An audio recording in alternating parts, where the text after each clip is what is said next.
ألتقيكم في بداية عام. أتمنى لكم عام لكم ولي عام زاهر بالاستقرار والأمن والأمان والحب والوفرة، ولبلدنا السودان بعام جميل، بدايات جميلة وانطلاقات جميلة أكيد إن شاء الله كانطلاقة عام 2020.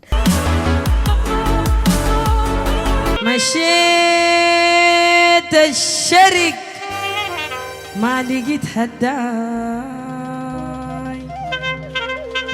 سويت نبيح السكت وجري السقاي،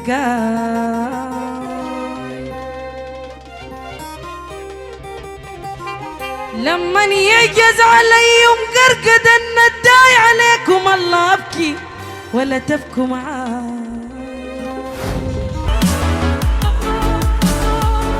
أستاذ مهدي، دارين الحلقة دي كده ظريفة ولطيفة وقاعدين نسمع في غنى حلو وبداية سنة جديدة. عايزة أتكلم معاك عن الخلاف اللي كان حاصل بسبب أغنية القالوا. عيانة شيلوني في سرير وخدوني، عيانة شيلوني في سرير وخدوني، لو ما تعيوني بقميص وغدوني ما بنو قلبي اشتغل بالهموم، عيان ما بنو بلا قلبي اشتغل بالهموم.